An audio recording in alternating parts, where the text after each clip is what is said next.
Ya, terima kasih. Pada kesempatan ini saya mengisi persyaratan untuk membuat video dalam rangka sertifikasi dosen yang saat ini sedang saya ikuti di tahun 2025.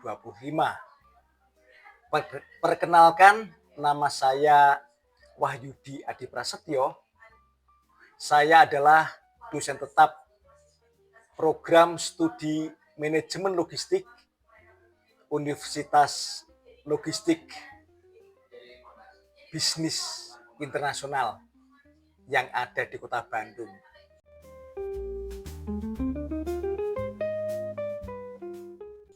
Baik, pada kesempatan ini di tengah-tengah pembelajaran yang sedang berlangsung, izinkan saya menyampaikan rancangan pembelajaran semester yang berkaitan dengan mata kuliah yang sedang saya ampu pada semester ini dan beberapa tahun yang lalu, yaitu mata kuliah Freight Management.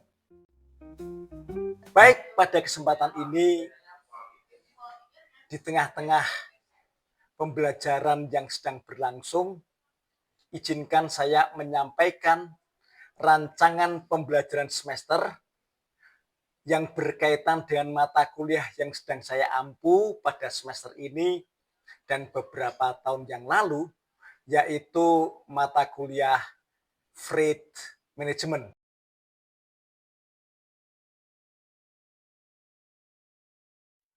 Mata kuliah ini diberikan kepada mahasiswa dengan bobot 3 SKS, di mana setiap pertemuan sudah kami rancang sehingga memenuhi capaian pembelajaran yang sudah ditetapkan universitas maupun program studi. Baik, kita langsung saja pada rancangan pembelajaran semester.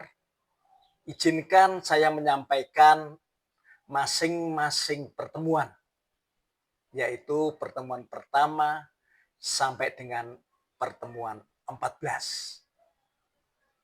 Pada pertemuan pertama ini,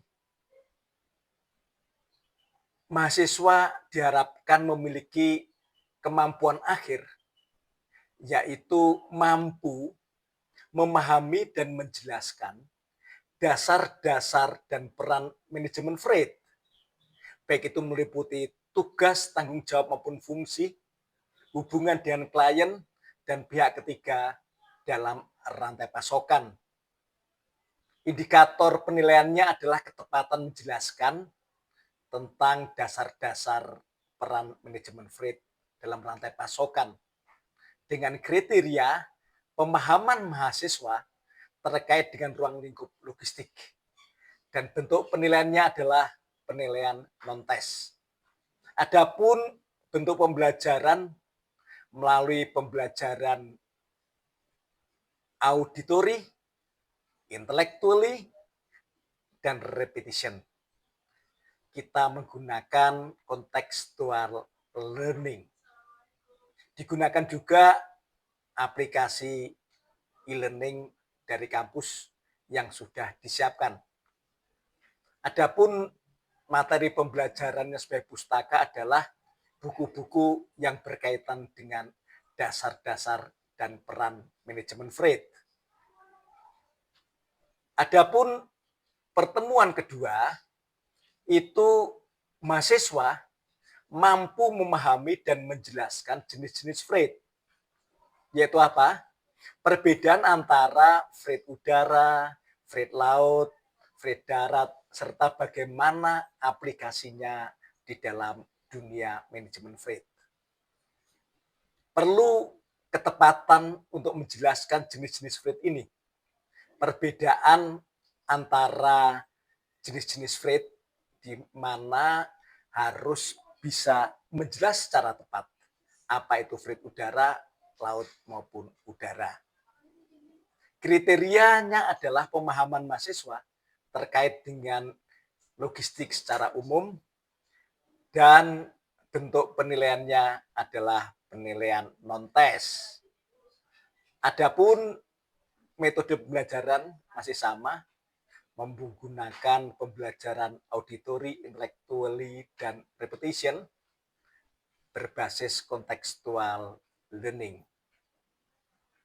Aplikasi yang dipakai masih e-learning untuk berkomunikasi, untuk daftar hadir, dan sebagainya. Materinya adalah jenis-jenis FRIT, perbedaan ketiga manajemen FRIT tadi. Selanjutnya, pertemuan ketiga. Kemampuan akhir dari mahasiswa yang diharapkan adalah mahasiswa mampu untuk menjelaskan proses pengiriman barang semenjak persiapannya, yaitu mempersiapkan kiriman, termasuk dokumentasinya berdasarkan prosedur kepabeanan. Mahasiswa harus bisa menjelaskan secara tepat bagaimana proses ini, menjelaskan secara tepat dokumen-dokumen apa yang diperlukan. Adapun kriterianya adalah mahasiswa paham betul soal pengiriman barang dengan bentuk penilaian non-tes, pembelajaran masih menggunakan auditory, intellectually, and repetition, berbasis contextual learning, menggunakan dukungan e-learning milik kampus. Perlu persiapan proses pengiriman barang dan dokumen sesuai dengan prosedur kepabeanan.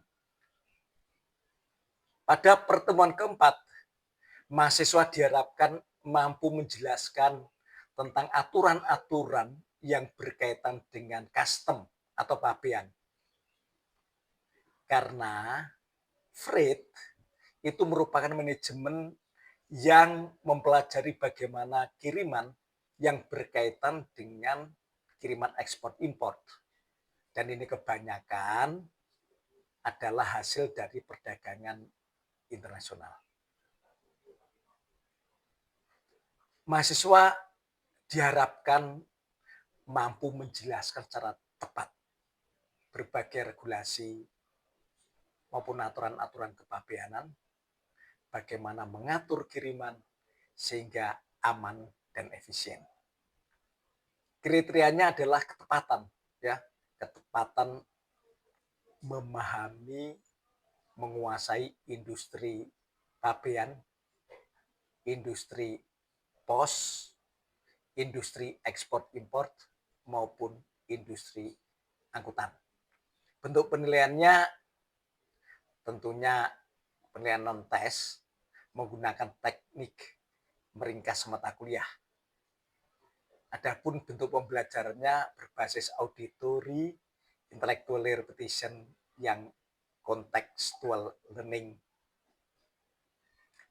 Di sini mahasiswa diharapkan benar-benar menguasai regulasi dan mematuhi aturan-aturan baik kiriman nasional atau kiriman domestik maupun kiriman internasional atau kiriman global. Adapun pada pertemuan kelima, mahasiswa mampu menerapkan strategi efisiensi atau penghematan biaya. Mahasiswa bisa menegosiasikan atau memilih penyedia layanan supaya optimal di dalam pengiriman barang. Di sini juga dipelajari tentang optimasi rute pengiriman. Mahasiswa secara tepat harus bisa menjelaskan strateginya, cara-cara mengoptimalkan biaya, bagaimana negosiasi secara tepat memilih penyedia untuk menjadi mitra pengiriman. Tekniknya, kriterianya memahami dan menguasai tentang strategi, tekniknya meringkas mata kuliah, bentuknya non-tes, basisnya adalah contextual learning, dengan pembelajaran auditory, intellectually, dan repetition menggunakan dukungan e-learning kampus dan penguasaan strategi penghematan biaya dengan buku-buku pustaka yang mendukung tentang efisiensi transportasi logistik. Adapun pertemuan ke-6 itu mahasiswa mampu menerapkan teknologi dalam manajemen freight. Sebagaimana kita ketahui bahwa manajemen freight itu memiliki ekosistem teknologi yang kuat, baik itu berbagai software, terutama untuk pelacakan dalam efisiensi pengiriman. Kriterianya adalah pemahaman penguasaan collecting, bentuknya adalah meringkas dengan base contextual learning sebagaimana pertemuan-pertemuan yang lainnya. Yang ketujuh adalah mampu menerapkan manajemen risiko. Di mahasiswa itu harus mampu menerapkan manajemen risiko, bagaimana dia mengidentifikasi, memitigasi dalam pengiriman barang.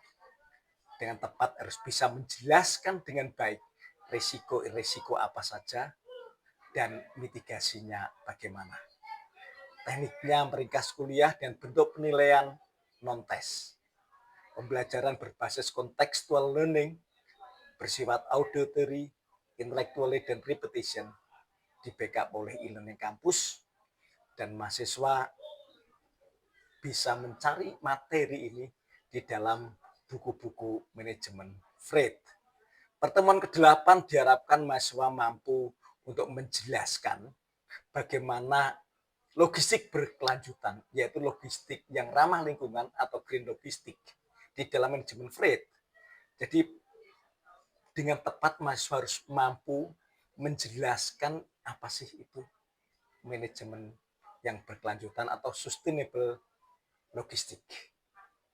Nah, tekniknya itu meringkas perkuliahan, ya.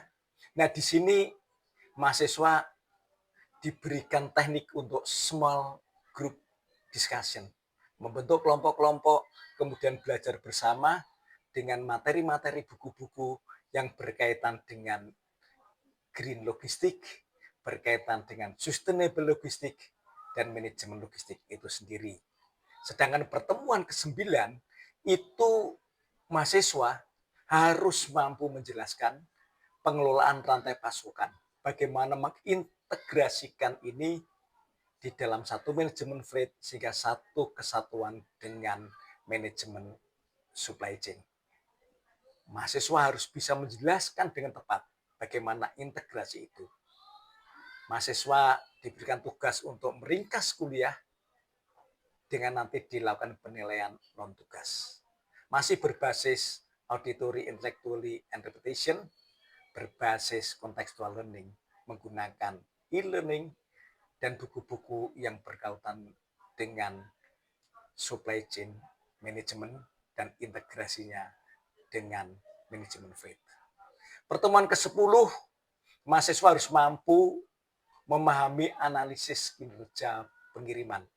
Metode evaluasi yang efektif dan efisien harus bisa dijelaskan secara tepat dan benar oleh mahasiswa. Tekniknya adalah meringkas mata kuliah dengan penilaian non-tes melalui pembelajaran auditory, intellectual repetition, dan contextual learning. Nah, di sini disediakan buku-buku yang berkaitan dengan analisis kinerja dan metode efektivitas. Pertemuan ke-11, mahasiswa harus mampu memahami dan menjelaskan tren terkini dalam freight. Bagaimana inovasi, perkembangan teknologi, perubahan pasar, perubahan globalisasi freight, aturan-aturan internasional yang senantiasa berubah. Mahasiswa itu harus bisa menjelaskan dengan tepat perubahan-perubahan ini. Caranya adalah kumpul di kelas, membentuk small group discussion, dan cooperative learning. Jadi supaya mahasiswa belajar inovasi apa sih yang ada dalam manajemen freight secara global. pertemuan ke-12 dan 13 itu studi kasus, yaitu bagaimana mahasiswa mampu menyelesaikan atau memberikan solusi atas kasus-kasus yang terjadi di manajemen freight.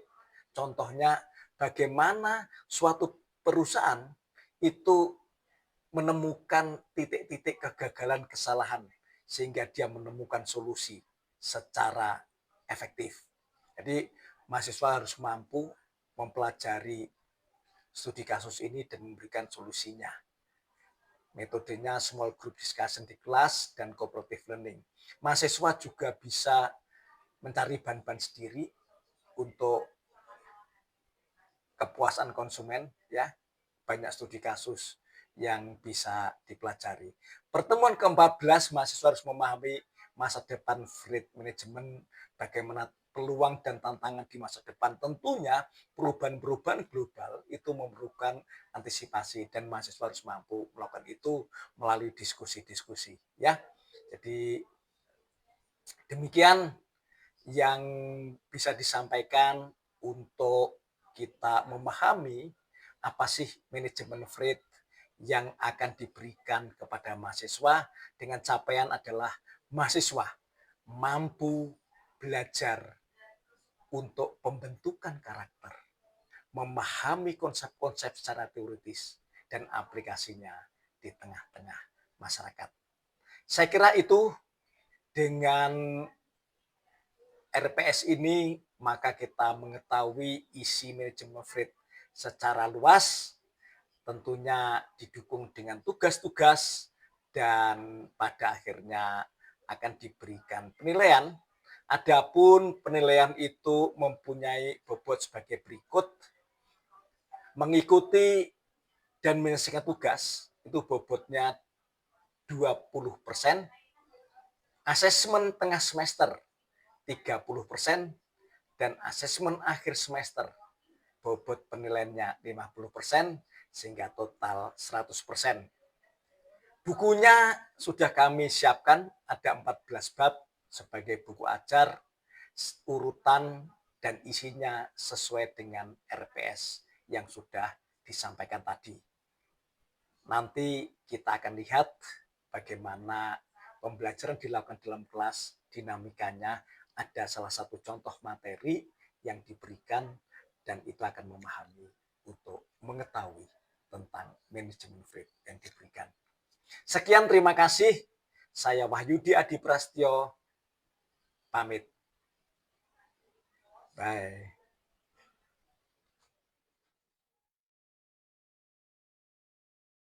Baik, selamat siang semuanya. Siang. Ya, hari ini kita akan mengawali kuliah tentang manajemen freight, ya. Untuk mengawali itu, satu hal yang pasti bahwa di manajemen freight itu banyak tantangan, ya. Kita mau kenali beberapa tantangan yang ada di manajemen freight. Oleh karena itu, silakan dicatat materi ini supaya bisa yang dengan baik. Kalau ada hal yang perlu ditanyakan, silakan tanyakan langsung. Kita mulai, ya.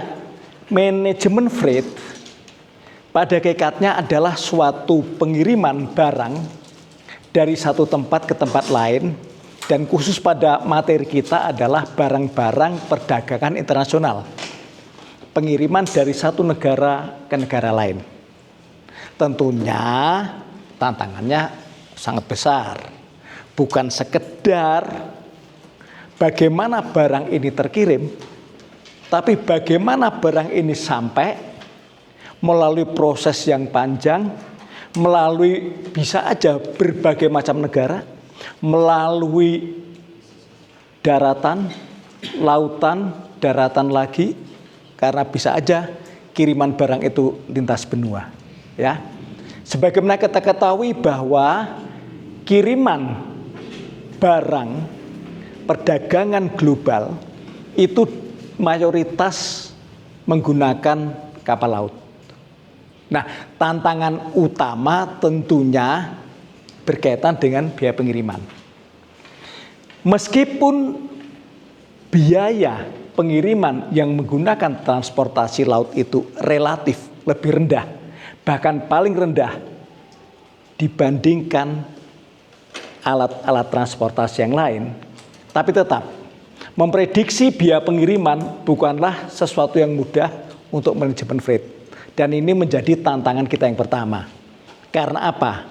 Karena setiap perdagangan itu selalu akan mencari jalan yang paling efisien.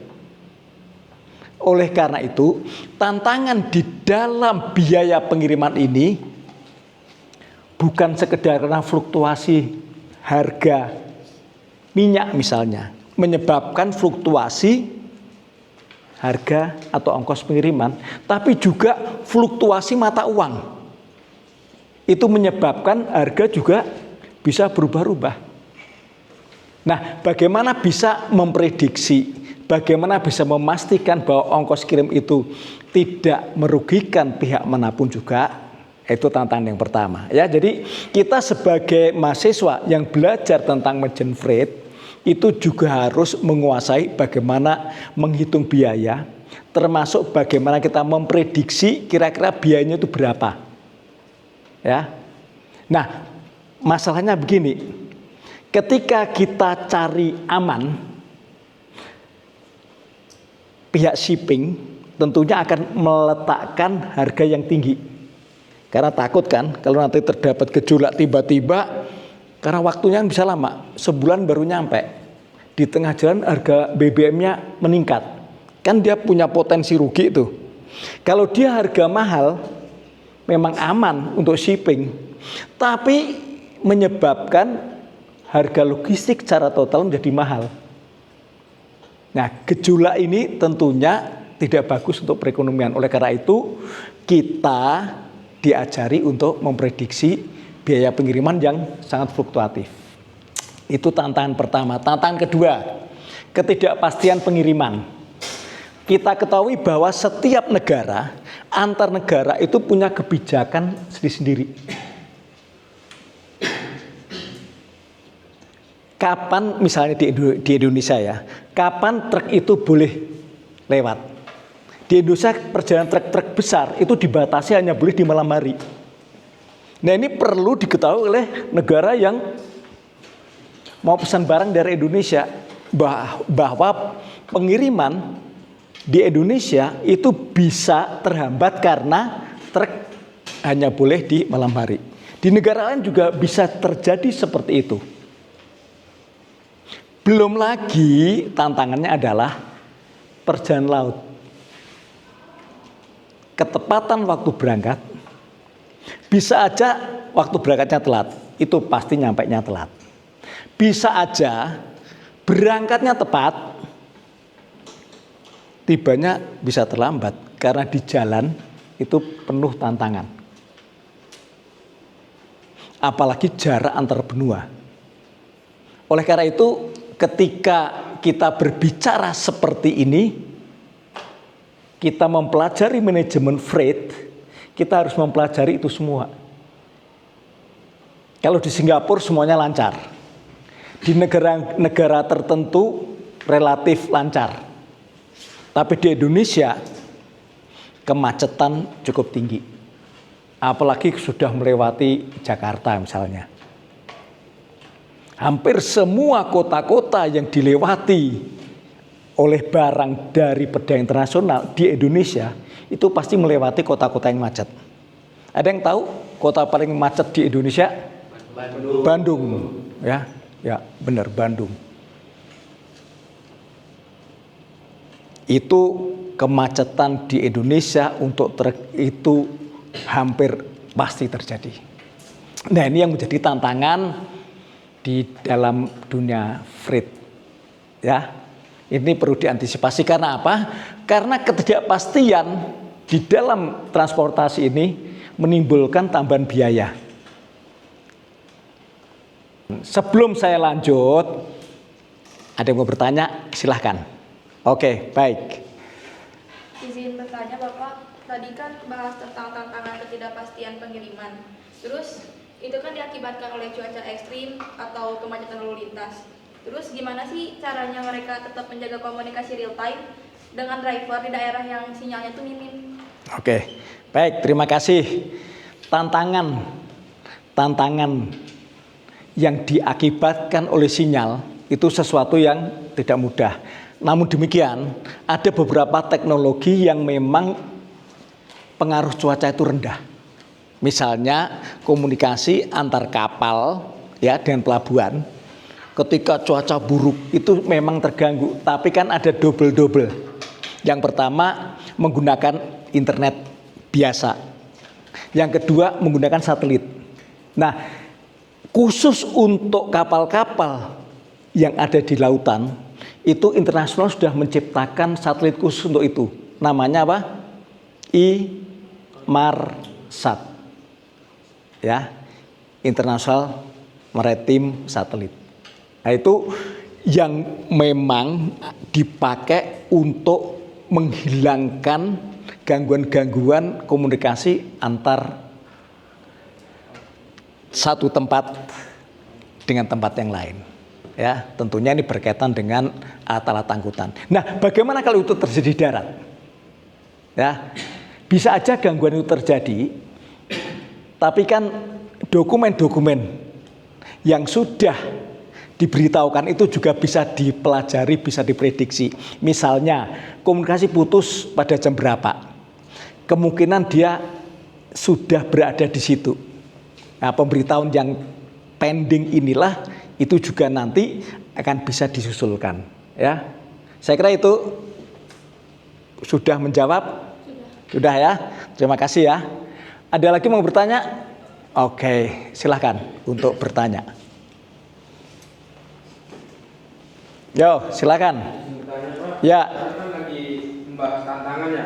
Ya. Apa saja tantangan utama yang dihadapi dalam pengiriman pengelolaan freight internasional? Oke, baik ya. Freight internasional itu dimulai dari ketika orang pesan. Itu udah tantangan. Ya kan? Karena apa? Karena yang pertama kita harus tahu barang itu ada di kota mana. Karena ini akan mempengaruhi biaya transportasi. Kan beda. Pesan barang dari Aceh dengan pesan barang di Jakarta, yang pesan orang Amerika, tentu biaya beda. Karena dari Aceh ke Tanjung Priok itu perlu biaya udah tinggi. Itu tantangan yang pertama. Tantangan tentang biaya yang menyangkut dengan kondisi di suatu daerah. Tantangan yang kedua adalah kurs. Kita kalau ngomong tentang freight itu ngomong tentang biaya terus ya. Kurs. Menetapkan kurs antar negara, kurs itu berubahnya bukan cuma setiap bulan, bukan setiap minggu, bukan setiap hari, tapi setiap menit, setiap jam, itu berubah terus itu. Nah, itu menjadi tantangan, bagaimana memperkirakan biaya. Tantangan yang ketiga, ya tadi, transportasi, cuaca, komunikasi, kemacetan. Tentunya tantangan yang ketiga adalah kesenjangan. Antar negara yang satu begitu majunya teknologinya, satu masih terbelakang. Nah, bagaimana kita bisa setting satu perjalanan dari satu negara ke negara lain mengatasi tantangan-tantangan itu. Tadi sudah kita berikan, nanti detailnya mesti kita berikan ya. Di manajemen freight itu karena materinya luas, kita nggak terlalu detail. Misalnya tentang pelabuhan, itu ada mata kuliah sendiri tuh tentang kepelabuhanan. Kemudian ini berkaitan dengan dokumen-dokumen ekspor impor, itu ada mata kuliah ekspor impor atau kepabeanan. Kemudian untuk transportasi di dalam manajemen freight itu ada mata kuliah sendiri, mata kuliah transportasi manajemen. Ya, jadi ini nanti akan didetailkan di mata kuliah yang lain ya. Dengan demikian kalian bisa